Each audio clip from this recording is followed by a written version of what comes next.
Hello students. तो कैसे हो आप लोग। आई होप कि आप सब अच्छे होंगे। अपन ने जो अपना जूलॉजी का जो यूनिट स्टार्ट कर रखी थी उसमें अपन डिस्कस कर रहे थे ह्यूमन एम्ब्रियोलॉजी, ठीक है। और ह्यूमन एम्ब्रियोलॉजी की जो अपनी ये यूनिट थी इसमें अपन ने किसके बारे में डिस्कस किया था। स्टार्टिंग से अपन डिस्कस कर रहे थे कि गैमेटोजेनेसिस की जो प्रोसेस थी, उसके बाद में अपन ने डिस्कस किया फर्टिलाइजेशन के बारे में कि फर्टिलाइजेशन किस प्रकार से होता है, निषेचन की प्रोसेस कैसे कंप्लीट होती है। उसके बाद में जो अपना टॉपिक था वो था कि जो फर्टिलाइजेशन हो जाता है उसके बाद में जो अपना जाइगोट बनता है, युग्मक जो बनता है, उसमें किस प्रकार से एम्ब्रियोनिक डेवलपमेंट होता है, भ्रूणीय परिवर्तन क्या किस प्रकार से कंप्लीट होता है।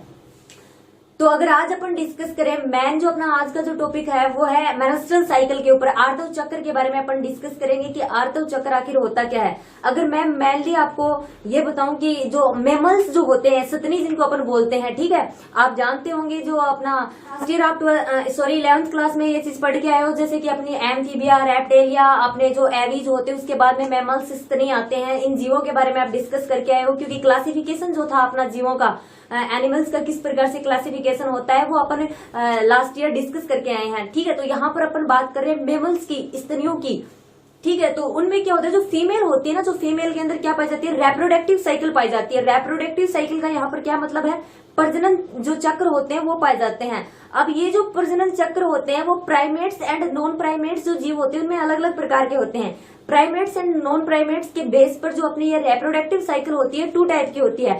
फर्स्ट होती है अपनी एस्ट्रस साइकिल, जिसको अपन हिंदी में मध चक्र बोलते हैं, और जो सेकंड होती है अपनी आर्तव चक्र, मेंस्ट्रुअल साइकिल, ठीक है। तो अपना जो मध चक्र एस्ट्रस साइकिल जो होती है वो किस में पाई जाती है, नॉन प्राइमेट। अब नॉन प्राइमेट का यहाँ पर क्या मतलब, जो जैसे कि अगर डिस्कस करें अपन, जैसे काऊ हो गई या फिर रैट, चूहे वगैरह हो गए, गाय, इनमें क्या पाया जाता है, इनमें एस्ट्रस साइकिल पाई जाती है। बट जो प्राइमेट्स होते हैं, जो स्तनी होते हैं, उन प्राइमेट एस्ट्रस चक्र पाया जाता है। फॉर एग्जाम्पल अगर अपन देखें प्राइमेट स्तनी में कौन से आते हैं, तो मानव जो होता है वो प्राइमेट है। इसके अलावा जो मंकी जो होते हैं उनमें भी एस्ट्रस साइकिल पाई जाती है, ठीक है। और जो ये एस्ट्रस साइकिल होती है, ये एस्ट्रस साइकिल पूरी की पूरी एस्ट्रस साइकिल जो एस्ट्रोजन जो हार्मोन होता है उसके नियंत्रण में होती है। बाकी और भी हार्मोन जो होते हैं वो इस प्रोसेस जो होती है अपनी पूरी की पूरी एस्ट्रस साइकिल इसमें अपना योगदान देते हैं। अपन हर हार्मोन के ऊपर डिस्कस करेंगे यहाँ पर। अगर अपन यहाँ पर डिस्कस करें अपनी जो मेंस्ट्रुअल साइकिल होती है, अपना आर्तव चक्र जो होता है उसका टाइम पीरियड कितना होता है, तो 28 to 30 डेज तक, ठीक है। 28 से 30 दिन मेंस्ट्रुअल साइकिल का एक चक्र कंप्लीट हो जाता है।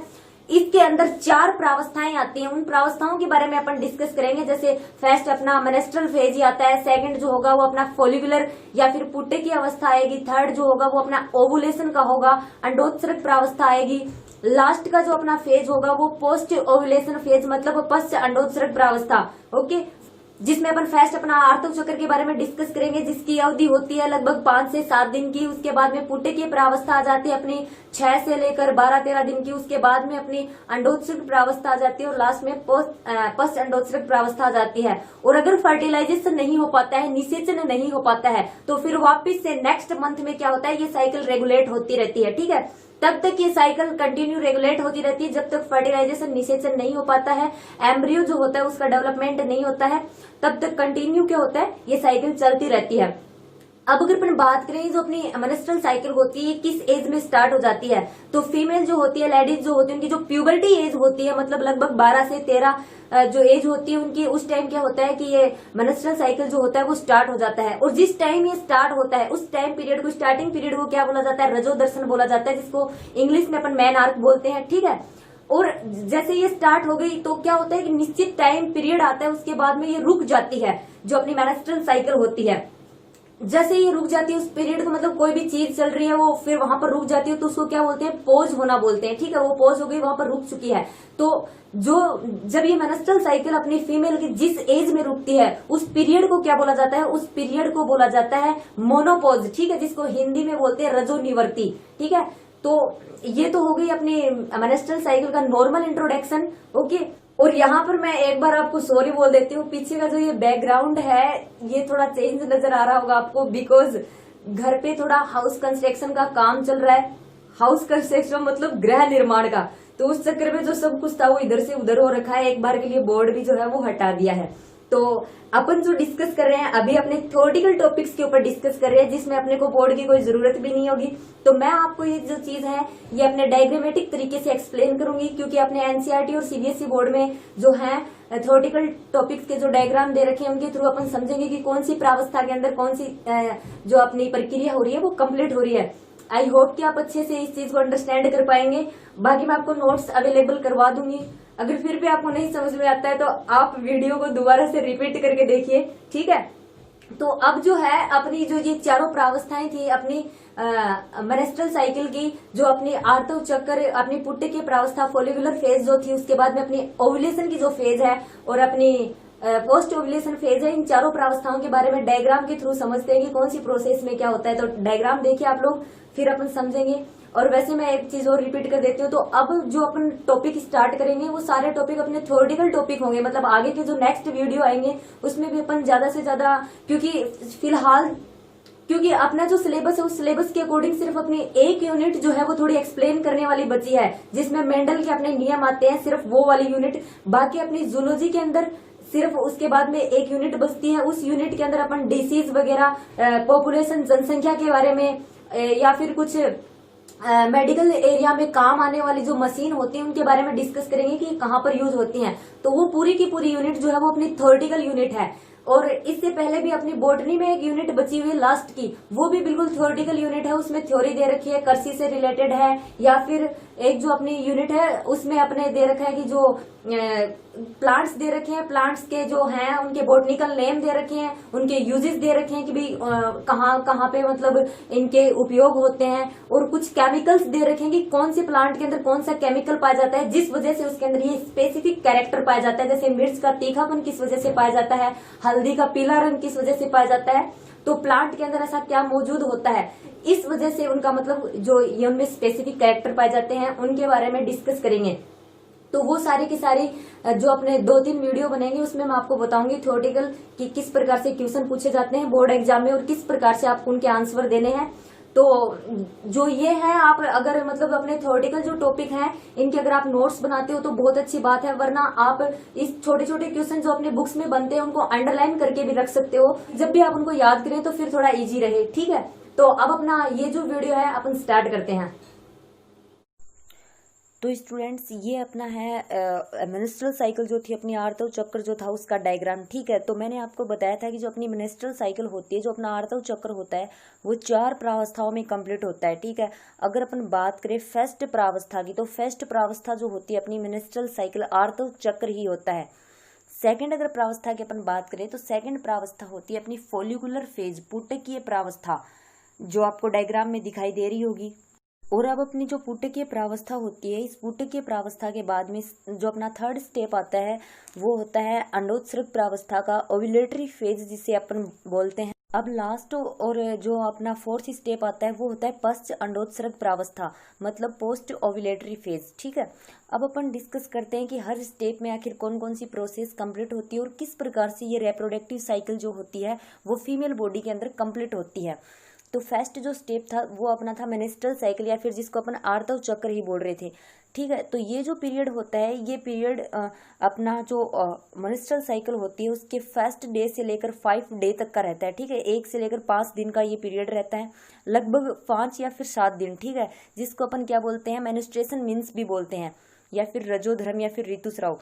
ये जो प्रावस्था होती है अपनी, ये जो फेज होती है, इसमें क्या होता है, इसमें जो अपना ब्लड रक्त होता है, उत्तक द्रव्य, टिश्यू फ्लूइड, जो अपनी श्लेष्मा होती है, म्यूकस होती है, या फिर उपकला कोशिकाएं जो होती है उनका अपनी बॉडी से बाहर डिस्चार्ज होता है वेजाइनल पार्ट के द्वारा। आपको यहाँ पर वीडियो के अंदर जो ये दिखाया गया है रजोधर्म वाला 0 से लेकर 7 जो डे तक का ये पीरियड है, क्योंकि हर प्रावस्था का पीरियड मेंशन किया गया है। यहाँ पर देखिए स्टार्टिंग में 0 से लेकर 7 तक का, फिर 7 से लेकर 14 का, 14 से लेकर 21 और 21 से लेकर 28 तक का, ठीक है। और इस बात पर अपन पहले भी डिस्कस कर चुके हैं, जो अपनी मेनेस्ट्रल साइकिल होती है उसका टोटल पीरियड टाइम जो होता है कंप्लीट जो होती है वो 28 से 30 डेज तक होती है। तो यहाँ पर हर प्रावस्था का टाइम मेंशन किया गया है कि कौन सी प्रावस्था जो होती है वो कितने दिन में कंप्लीट होती है। तो ये जो अपनी 0 से लेकर 7 डेज तक की जो प्रावस्था होती है ये अपनी फर्स्ट प्रावस्था होती है, ओके।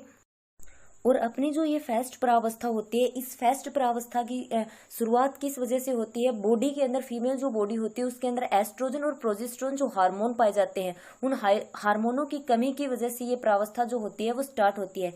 इसमें होता क्या है कि जो गर्भाशय के अंदर या फिर यूट्रस के अंदर क्या पाई जाती है, एक स्तर पाया जाता है जो आंतरिक स्तर होता है, जिसको एंडोमेटेरियम स्तर बोलते हैं अपन, ठीक है। वो एंडोमेटेरियम स्तर जो होता है उसका अस्थायी स्तर जो होता है वो स्ट्रेटम फैक्सिनेलिस बोलते हैं अपन। वो स्ट्रेटम फैक्सिनेलिस जो स्तर होती है वो झड़ जाती है। उसी वजह से क्या होता है कि पीरियोडिक डिस्चार्ज होता है। उस फैक्सिनेलिस जो परत पाई जाती है उसी के अंदर पाए जाते हैं श्लेष्मा, ब्लड, उत्तक द्रव्य, और वो जो होती है वो वेजाइनल पार्ट के द्वारा बॉडी से बाहर आ जाती है। अब जो वो अपनी स्ट्रेटम फैक्सिनेलिस जो परत होती है वो जब झड़ जाती है तब क्या होता है, गर्भाशय का जो अंतः स्तर या फिर एंडोमेटेरियम जो स्तर होता है वो बहुत पतला हो जाता है। और जो अब शेष जो परत बचती है अपने यूट्रस के अंदर, अपने गर्भाशय के अंदर, वो बचती है स्ट्रेटम बेसिलस की। ये जो मैं स्ट्रेटम बेसिलस बता रही हूँ, स्ट्रेटम फैक्सिनेलिस बता रही हूँ, ये क्या है, ये यूट्रस के अंदर पाई जाने वाले आंतरिक स्तर होते हैं, ठीक है। और अपना जो ये रजोधर्म का या फिर मेंस्ट्रुएशन का जो ये पीरियड होता है, ये नेक्स्ट जो साइकिल अपनी स्टार्ट होती है वो किस वजह से स्टार्ट होती है, जब फर्टिलाइजेशन नहीं हो पाता, निषेचन की प्रोसेस अगर कंप्लीट नहीं हो पाती है तभी नेक्स्ट आर्तव चक्र या मेंस्ट्रुअल साइकिल स्टार्ट होती है। अगर फर्टिलाइजेशन हो जाता है, निषेचन की प्रोसेस कंप्लीट हो जाती है, तब वहां पर क्या होता है कि एक बार अस्थायी रूप से मेंस्ट्रुअल साइकिल रुक जाती है। अब अगर अपन बात करें सेकंड प्रावस्था की, पुटकीय प्रावस्था की, तो ये जो प्रावस्था होती है ये प्रावस्था लगभग 5 से 6 या फिर ये मान लीजिए 7 से लेकर 13 दिन के अंदर या फिर बीच का जो टाइम होता है वो पुटकीय या फिर फोलिकुलर फेज का होता है। और इस प्रावस्था में होता क्या है, जो अपने ब्रेन का हाइपोथैलेमस पार्ट होता है, मैंने आपसे जिस टाइम मैं ग्लैंड्स के बारे में, ग्रंथियों के बारे में बता रही थी, मैंने उस टाइम भी ये आपको बताया था कि जैसे कि अपनी पिट्यूटरी ग्लैंड, अपनी पीयूष ग्रंथि जो होती है वो अपनी मास्टर ग्लैंड होती है, बट अपना हाइपोथैलेमस जो होता है वो अपनी पिट्यूटरी ग्लैंड के ऊपर भी कंट्रोल रखता है, इसलिए ये मास्टर ऑफ मास्टर ग्लैंड होता है। तो सबसे पहले अपना हाइपोथैलेमस जो होता है वो पीयूष ग्रंथि के द्वारा एफएसएच हार्मोन के जो एफएसएच हार्मोन का जो स्राव होता है उस श्रावण को बढ़ाने के लिए उसको उत्प्रेरित करता है, ठीक है। फिर अगर जब वो हाइपोथैलेमस पीयूष ग्रंथि को उद्दीपन देता है, उत्प्रेरित करता है, तो फिर एफएसएच हार्मोन का सीक्रेशन होता है, उसका श्रावण बढ़ जाता है। अब जब एफएसएच हार्मोन का श्रावण जब बढ़ेगा तब क्या होगा, जो प्राइमरी फोलिकल होते हैं, जो अंडाणुओं के बारे में अपन ने पढ़ा था, गैमेटोजेनेसिस के दौरान जो फोलिकल्स, जो अंडाणु बनते हैं, उनमें जो प्राइमरी फोलिकल होते हैं वो ग्राफियन फोलिकल्स में परिवर्तन करने के लिए उनको दीप्त करता है। कौन सा हार्मोन? अपना एफएसएच हार्मोन, ठीक है। सबसे पहले अपना हाइपोथैलेमस जो होगा वो पीयूष ग्रंथि को क्या करेगा, एफएसएच हार्मोन श्रावण करने के लिए उसको प्रेरित करेगा। फिर पीयूष ग्रंथि जो होगी, पिट्यूटरी ग्लैंड जो होगी, वो एफएसएच हार्मोन को क्या करेगी, उसको स्रावित करेगी, उसके श्रावण को बढ़ा देगी। फिर एफएसएच हार्मोन की वजह से प्राइमरी फोलिकल जो होगा वो क्या हो जाएगा, वो ग्राफियन फोलिकल में परिवर्तित हो जाएगा। यहाँ आपको डायग्राम में दिखाई भी दे रहा होगा, जो अपना पुटकीय चरण होता है वहां पर आपको लाइनिंग दिखाई दे रही है, जिसमें क्या हो रहा है कि एफएसएच हार्मोन का सीक्रेशन हो रहा है, ठीक है। ये प्रावस्था जो है ये अपनी कौन सी प्रावस्था है, ये पुटकीय प्रावस्था है। अब आपको अपने इस डायग्राम में दिखाई भी दे रहा होगा, जो अपना प्राइमरी फोलिकल होता है, प्राथमिक जो फोलिकल होता है वो द्वितीयक फोलिकल में, तृतीयक फोलिकल में, ऐसे होते हुए फिर ग्राफियन पुटिका में चेंज हो जाता है, ठीक है। ये तो था मतलब अपना सेकंड स्टेप। आगे के स्टेप में अपन डिस्कस करेंगे कि जो अपना ग्राफियन जो ये पुटक होता है, ग्राफियन पुटिका का निर्माण जो होता है, ग्राफियन फोलिकल जो बनते हैं, फिर आगे जाकर नेक्स्ट क्या होता है कि ये जो ग्राफी पुटक होते हैं ये फट भी जाते हैं, ओके। अगर अपन डिस्कस करें जो अपने सेकंड जो ये प्रावस्था थी फोलिकुलर फेज, इसमें जो ग्राफियन फोलिकल जो बने थे वो ग्राफियन फोलिकल फिर क्या करते हैं, इनके द्वारा ग्राफियन फोलिकल जो होते हैं, इनकी फोलिकुलर जो सेल्स होती हैं, उन फोलिकुलर सेल्स के द्वारा एस्ट्रोजन हार्मोन का सीक्रेशन किया जाता है, ओके। अब जो ये एस्ट्रोजन हार्मोन का सीक्रेशन होता है तो क्या होता है, अपन ने जो अपना लास्ट स्टेप था उसमें पढ़ा था कि अपने गर्भाशय की अंतः स्तर, जिसको एंडोमेटेरियम स्तर बोला गया था, वो एंडोमेटेरियम स्तर अस्थायी रूप से जड़ जाती है, ठीक है। अब इस प्रोसेस में क्या होगा, जब एस्ट्रोजन हार्मोन का सीक्रेशन होगा फोलिकुलर सेल्स के द्वारा, वो वापस से इस एंडोमेटेरियम का जो स्तर होता है अपने यूट्रस का, गर्भाशय का, इसको मोटा कर देती है, इसको पुनर्निर्मित करती है। क्योंकि अब इसका वापस से फॉर्मेशन होना भी जरूरी है, क्योंकि अपन जानते हैं कि जैसे कि अपनी ये जो मेंस्ट्रुअल साइकिल होती है, जब तक फर्टिलाइजेशन नहीं होता तो ये हर महीने स्टार्ट रहती है, चलती रहती है रेगुलर वे में। तो ठीक है, उसका जो एंडोमेटेरियम स्तर होता है उसका वापस से पुनर्निर्माण होना भी बहुत जरूरी होता है, ताकि वापस से फिर दूसरी जो मेंस्ट्रुअल साइकिल होती है वो स्टार्ट हो सके। ओके, तो वो इस जो स्तर में मतलब अपना जो ये सेकंड फॉलिकुलर जो स्टेप होता है, इसमें क्या होता है, जो प्राथमिक फॉलिकल होते हैं वो ग्राफियन फॉलिकल में चेंज हो जाते हैं, और फिर ग्राफियन फॉलिकल्स की जो सेल्स होती हैं वो एस्ट्रोजन हार्मोन का सीक्रेशन करती हैं। फिर ये एस्ट्रोजन हार्मोन जो अपना होता है, ये एस्ट्रोजन हार्मोन यूट्रस का जो एंडोमेटेरियम स्तर होता है उसको थिक करता है, उसको मोटा बना देता है। जो टूटी हुई रुधिर वाहिनियां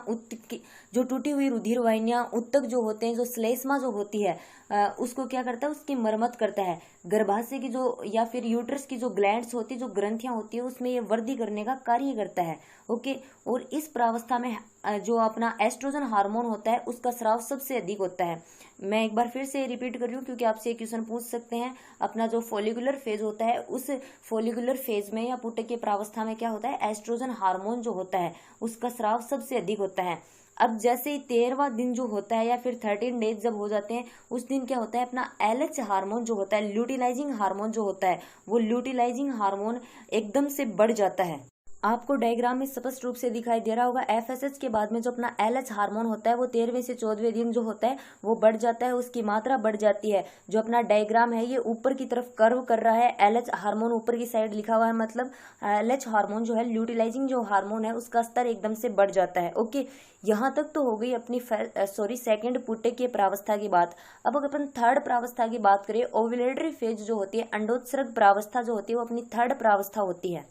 अब जैसे ही अपना जो आर्तव चक्र होता है, मेंस्ट्रुअल साइकिल होती है, उसका 14 डेज या फिर 14 जब दिन कंप्लीट हो जाते हैं, तब फिर क्या होता है कि अपना LH और FSH जो दोनों ही हार्मोन होते हैं, luteinising hormone and follicle stimulating hormone, ये दोनों ही हार्मोन क्या होते हैं, इनका स्तर जो होता है वो अधिकतम उच्चतम होता है इस टाइम।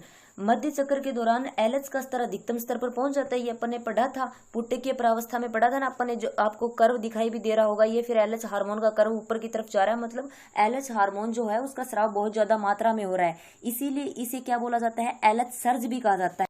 और अपनी इस LH सर्ज की आवश्यकता किस लिए होती है, LH सर्ज जो होता है वो अंडोत्सर्ग के लिए आवश्यक होता है। अब यहाँ पर एक डेफिनेशन बन के ये आती है कि अंडोत्सर्ग जो होता है वो क्या होता है, या फिर डेफिनेशन पूछ सकते हैं अंडोत्सर्ग किसे बोलते हैं। तो आर्तव चक्र को जब 14 डेज हो जाते हैं, 14 दिन जब कंप्लीट हो जाते हैं, तब क्या होता है, ग्राफियन पुटक जो होता है वो फट जाता है।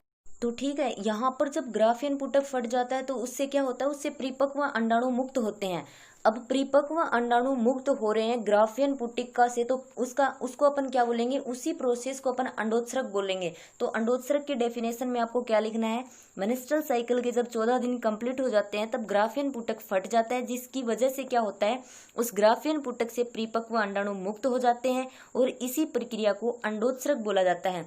अब क्वेश्चन यहाँ पर एक ये भी बनता है कि अपना अंडोत्सर्ग की जो प्रोसेस होती है, ओवुलेशन की जो प्रोसेस होती है, उसे कौन सा हार्मोन कंट्रोल करता है। तो ओवुलेशन की प्रोसेस को कंट्रोल करने के लिए जो हार्मोन होता है वो अपना LH हार्मोन होता है, मतलब ल्यूटिनाइजिंग हार्मोन। ठीक है, इस पूरी की पूरी प्रोसेस को, जो अपनी ओवुलेशन की प्रोसेस होती है, अंडोत्सर्ग की प्रोसेस होती है, इसको LH हार्मोन कंट्रोल करता है। तो ये तो थी अपनी पूरी अंडोत्सर्ग प्रावस्था। अब आती है अपनी पश्च अंडोत्सर्ग प्रावस्था, और ये प्रावस्था जो होती है ये 14 डेज से लेकर 28 डेज तक का जो टाइम होता है वो अपनी पोस्ट ओव्यूलेटरी फेज या पश्च अंडोत्सर्ग प्रावस्था का होता है। ठीक है, अपने 15 से लेकर 28 दिन तक का जो समय होता है वो पश्च अंडोत्सर्ग प्रावस्था का होता है। और अंडोत्सर्ग के पश्चात LH जो हार्मोन होता है उसका स्रावण कार्पस ल्यूटियम के परिवर्धन को प्रेरित करता है। आपको डायग्राम के अंदर जो ये अपनी कार्पस ल्यूटियम जो स्ट्रक्चर है वो दिखाई दे रही होगी। तो सबसे पहले क्या होता है, अपना ग्राफियन फुटक जो होता है वो फट जाता है। उसके फटने से फिर क्या होता है, जो अंडाणु होता है वो मुक्त होता है, जिसको अपन अंडोत्सर्ग बोलते हैं। अब अंडोत्सर्ग के बाद में क्या होता है, वो कार्पस ल्यूटियम में चेंज हो जाता है। ठीक है, वो स्ट्रक्चर कौन सी बनती है, वो कार्पस ल्यूटियम स्ट्रक्चर बन जाती है। अब जो अपना एक कार्पस ल्यूटियम होता है, ये कार्पस ल्यूटियम क्या करता है, एस्ट्रोजन और प्रोजेस्टेरोन हार्मोन का सीक्रेशन अधिक मात्रा में करने लग जाता है। और ये जो प्रोजेस्टेरोन हार्मोन जो अधिक मात्रा में स्रावित हुआ है, फिर ये क्या करता है, ये प्रोजेस्टेरोन गर्भाशय की जो अंत स्तर होते हैं, एंडोमेटेरियम जो स्तर होता है, उसको निषेचित अंडाणु को आरोपण हेतु तैयार करता है। निषेचित अंडाणु से यहाँ पर मतलब है जब फर्टिलाइजेशन हो जाता है, निषेचन की प्रोसेस कंप्लीट हो जाती है, तब अंडाणु जो होता है वो शुक्राणु के जो अपना स्पर्म होता है उसके कांटेक्ट में आता है। तो वो जो अंडाणु होता है वो अपना निषेचित अंडाणु होता है, ठीक है। उस निषेचित अंडाणु को गर्भाशय के अंदर, यूट्रस के अंदर उसको रोपित करने के लिए कौन सा हार्मोन तैयार करता है? प्रोजेस्टेरोन हार्मोन तैयार करता है। तो इस प्रकार छोटे छोटे क्वेश्चन आपसे पूछ सकते हैं। गर्भाशय के एंडोमेटेरियम स्तर के अंदर निषेचित अंडाणु के आरोपण हेतु कौन सा हार्मोन जो होता है वो रिस्पॉन्सिबल होता है? तो अपना प्रोजेस्टेरोन हार्मोन उस चीज के लिए रिस्पॉन्सिबल होता है। प्रोजेस्टेरोन हार्मोन जो होता है गर्भाशय अंतः स्तर को बनाए रखता है, जिसमें गर्भाशय का अंतः स्तर जो होता है वो वापस से मोटा हो जाता है, ग्लाइकोजन का संग्रह हो जाता है तथा उत्तक और द्रव्य की मात्रा में वृद्धि हो जाती है। वही का वही स्टेप जो होता है वो रिपीट हो जाता है जो फर्स्ट स्टेप में था। क्योंकि अपन ने फर्स्ट स्टेप में यही पढ़ा था, जो ब्लड होता है, टिश्यू फ्लूइड, श्लेष्मा जो उपकला कोशिकाएं थी, उनका पीरियोडिक डिस्चार्ज होता है वेजाइनल पार्ट से। अब धीरे धीरे जब उनका डिस्चार्ज हुआ है तो नेक्स्ट जो अपनी साइकिल होती है उसके लिए वापस से क्या होता है, एंडोमेटेरियम स्तर जो होती है वो मोटी हो जाती है, ग्लाइकोजन का संग्रह हो जाता है। अब यदि अगर फर्टिलाइजेशन नहीं हो पाता है, निषेचन नहीं हो पाता, तब क्या होता है, अपनी जो एक कार्पस ल्यूटियम जो होती है, ये कार्पस ल्यूटियम के द्वारा जो प्रोजेस्टेरोन और एस्ट्रोजन हार्मोन का जो सीक्रेशन किया जाता है, जो स्राव किया जाता है, उसकी मात्रा कम हो जाती है, ठीक है।